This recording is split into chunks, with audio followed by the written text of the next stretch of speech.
Ankafaliana trano no iarabanantsika tsirairay avy amin'izao fotoana izao.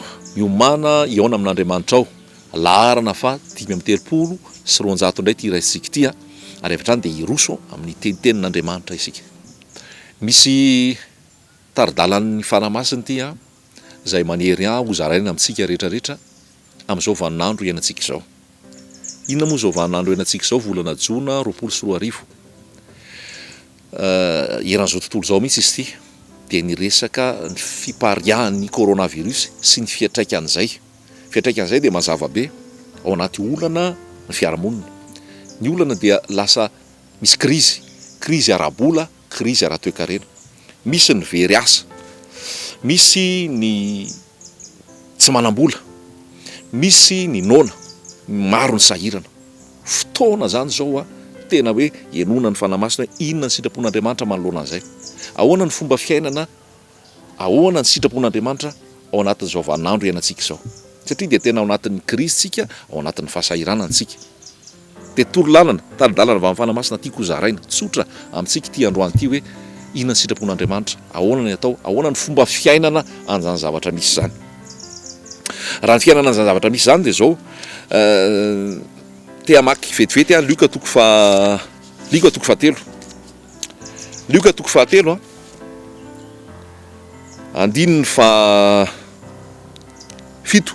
Luka toko fahatelo andininy fafito. Tsy fanontaniana misy teny miverimberinao hoe ahoana ary no ataonay, inona ary no ataonay. Luka toko fahatelo andininy fafito. Dia hoy izy tamin'ny vahoaka izay nankeo aminy mba ataony batisa: ry taranaky ny menarana, iza no nanoro hevitra anareo andositra ny fahatezerana ho avy, koa mamoaza vo mendrika ny fibebahana. Ary aiza manao anakapo hoe manana ny Abrahama ho rainay izahay. Fa lazaiko aminareo fa Andriamanitra mahay manangana zanaka ho an'i Abrahama avy amin'reto vato reto. 7. Ary indro rehefa mipetraka eo amin'ny fototry ny hazo sady ny famaky, koa ny hazo rehetra izay tsy mamovo tsara dia ho kapaina ka tsipy any anaty afo. Ary ny vahoaka nanontany an'i Jaona hoe inona ary no ataonay? Jereo tsara io inona ary no ataonay?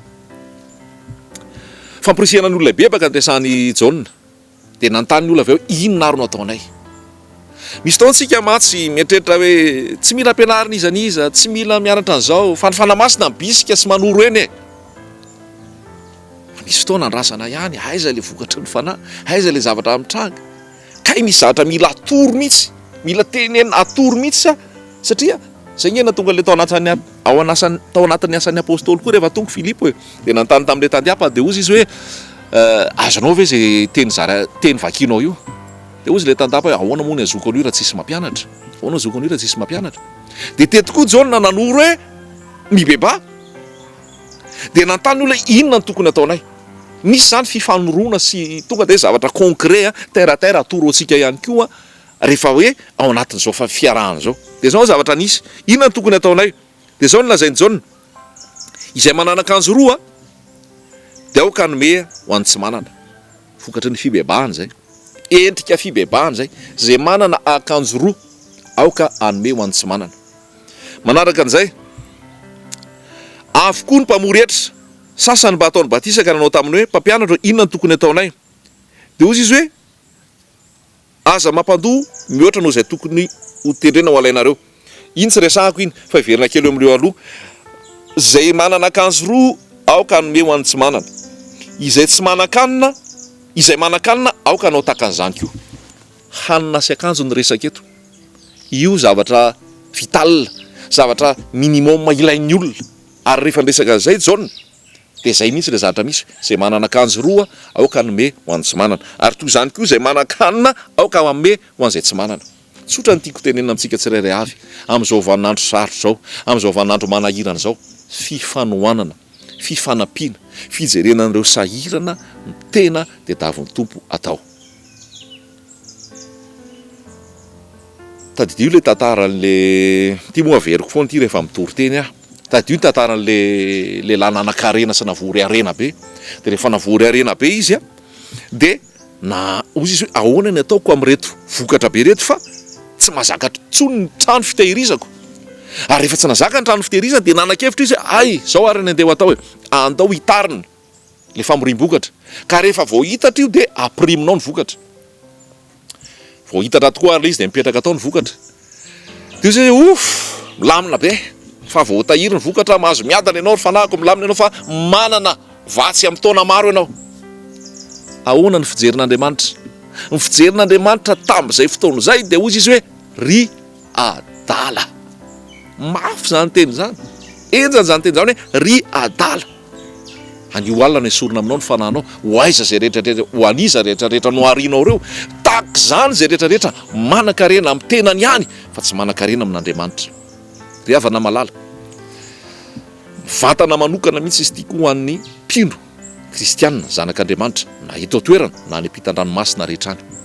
Raha toetoem-pontsika ka manana an'izay tahaka andehan'ity rahalahy ity izay hoe mihary arena ka matahiry vokatra ary mitahiry azy ao atsika, dia hoy ny tenin'Andriamanitra hoe iza ry adala, ry adala. Fotoana zany zao tena iverenana amin'ny filazantsara marina. Raha Jesosy no miresaka ka nanontaniana hoe inona ny tokony nataon'iny rangahy iny ka hoe anan-karena ho an'Andriamanitra, dia mandray an'ilay tenin'Andriamanitra tsika any amin'ny Jakoba, ny fivavahana madio sy tsy misy petina eo andritrin'Andriamanitra dia niny? Mamaky ny kamboty sy ny mpitondra tena ary miaro ny tena tsy ho azony petipetina. Zay le asa ataony zanak'Andriamanitra, mamaky ny kamboty, mpitondra tena ary miaro ny tena tsy hisy petipetina. Zany hoe tao amin'ilay vokatra be da be tsy hita zay anaovana azy ireo fa feno a. Dia hozy ny tompo hoe adala ianao, adala raha tehiriziko ho arery ireo dia ho ana rery. Fotoana zao tena metrahan'ny tompo antsika hoe aza dia mijery anao rery tsony, aza mihevitra ny anao rery foana, fa miheverany any hafa. Ary io koa tsy voatery rehefa manana be akanjo ronga eo izy. Dikan'izay zany ray hanina ianao dia efa ampy, dia ny ray omeo ny hafa.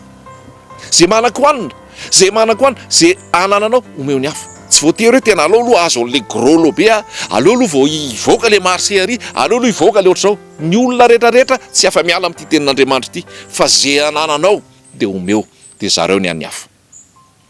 Isaia 7:10 dia zao ny tenin'Andriamanitra. Inona ny fifadiana sitrak'Andriamanitra?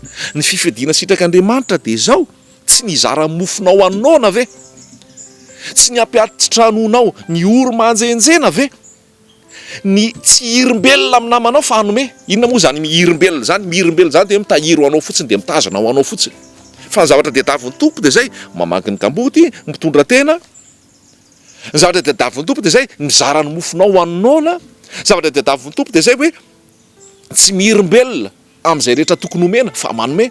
Ary ny zavatra tadiavin'ny tompo dia hozy izy hoe tsy hizara ny mofonao anona hoe ampiantrano ny oro-manjenjena. Zay le action zany tadiavin'ny tompo amintsika isan'andro san'andro. Io tsy vitany hoe mitoriteny. Toriteny ohatr'izao ataoko izao, ampahany amin'ny asan'Andriamanitra zany, mampahery ny olona, mandeha manao mission atsimo sy avaratra, mitory ny tenin'Andriamanitra. Fa ankoatran'izay tena le asa mihitsy hoe manana mofo ve ianao, omeo zay noana. Manana akanjo ve ianao, zarao an'izay tsy manana. Manana zay afaka omena ve ianao, omeo. Zay le hoe ny asa ataoko no ataony koa. Ary tena tiana apetraka amintsika tsirairay avy zany, mba hisokatra ny masom-panahintsika ary tena hanana an'izay toetra miatra sy manome zay. Fa zay ny ilayntsika amin'izao vaninandro zao. Mora ny eny mahita an'izany, manaova recherche, jereva aiza ny misy ny kamboty, aiza ny misy ny mpitondra tena, kamboty, ny veuve, ny mativady zany, tsy manan-kasa tsony, tsy manan-kohanina, manaova fikarohana zany, dia hitanao zay zavatra zay. Zavatra misy rehefa nandeha ny fotoana nilatsaka ny fanamasina tamin'ny mpianatra ary nitsangana ny fiangonana. Io fiangonana io rehefa nitsangana dia ny fomba fiainan'ireo dia zao: ny raisain'ireo ary nifankaty. Ary rehefa nifankaty ireo dia ozy hoe tsisy nanonona ny fanananao anazy tsony, fa zay nanana ozy izy dia nijeren'izay tsy nanana, dia nanana zay tsy nanana ary dia nitovy ry zareo.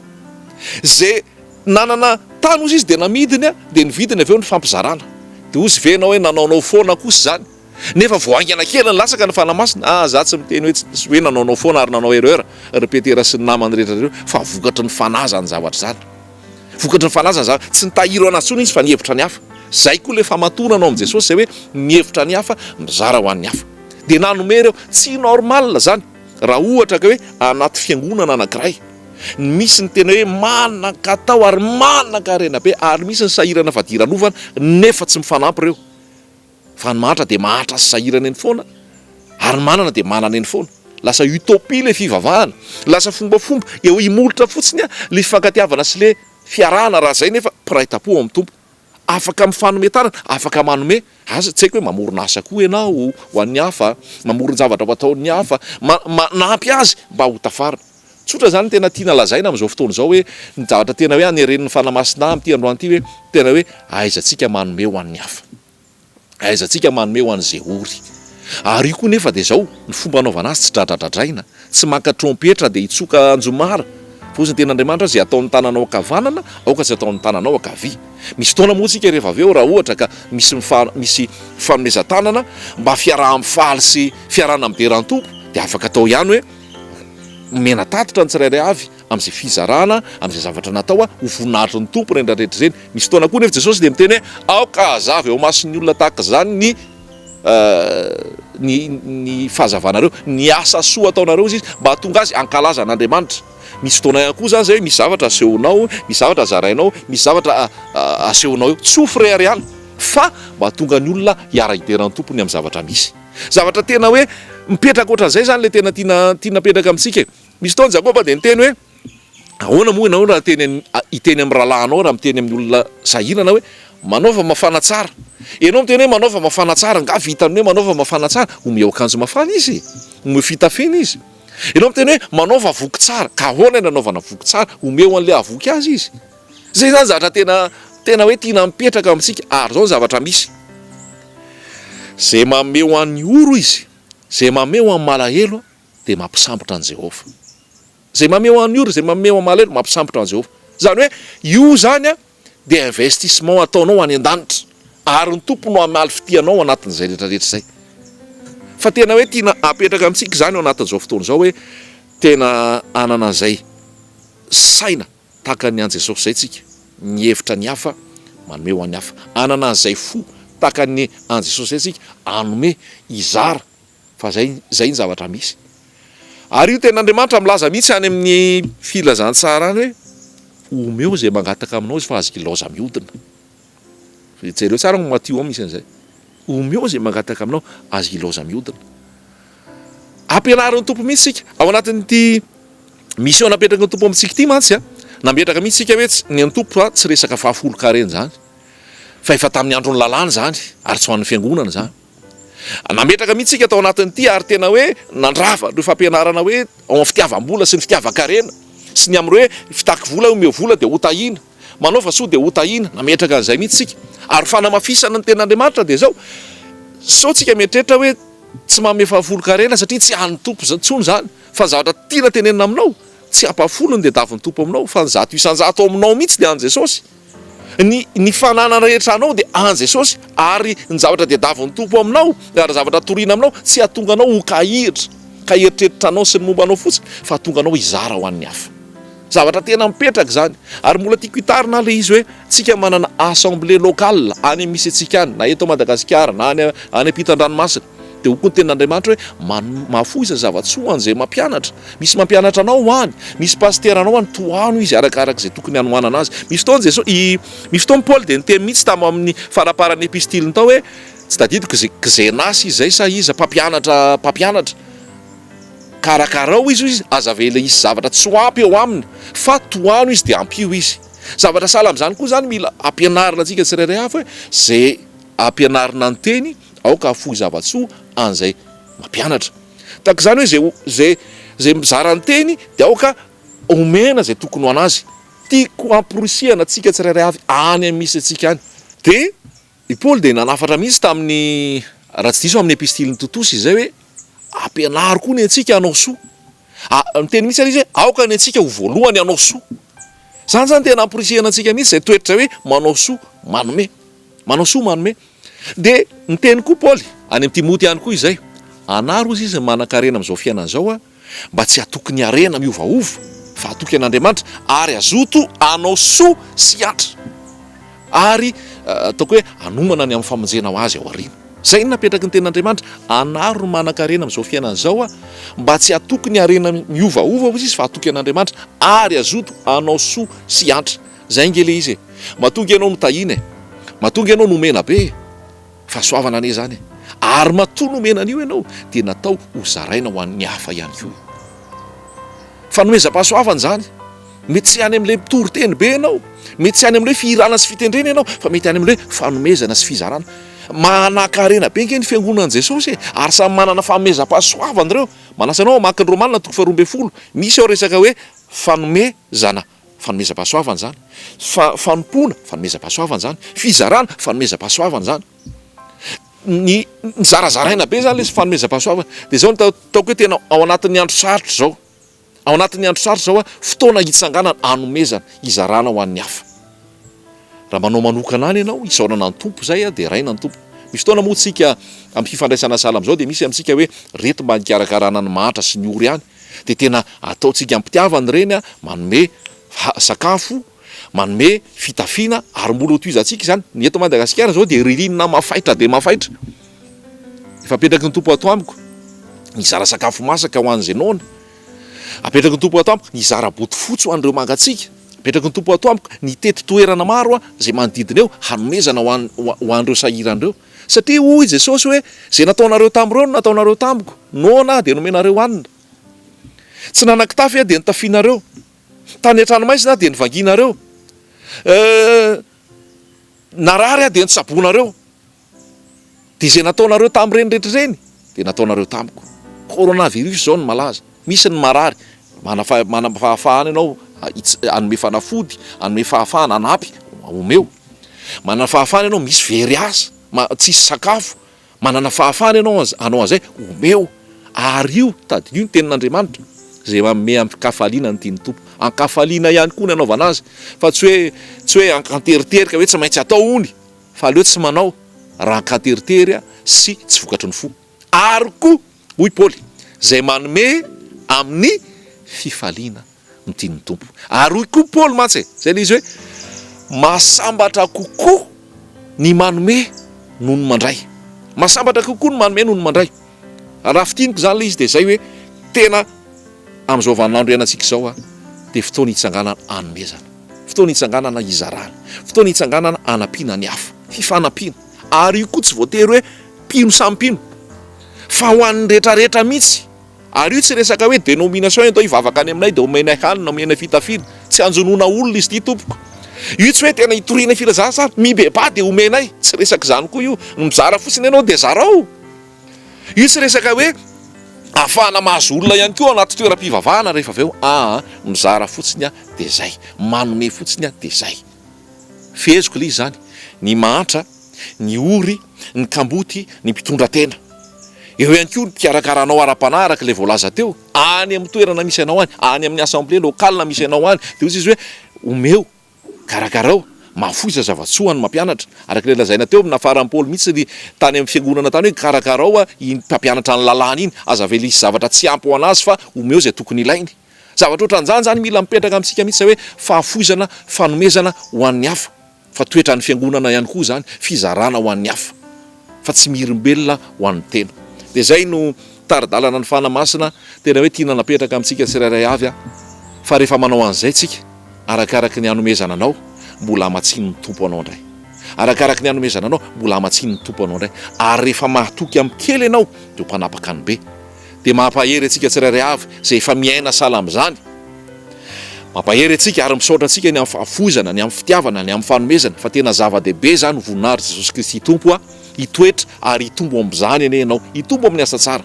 Ho antsika zay hoe tsy nalala an'izany fa zao vao tena nalala hoe zany tokoa kay moa le fomba fiainana, dia tsy mbola tary zao ny tompo mamindra fo ary mba hietsika amin'izay ianao hanaovanao an'izay asa zay.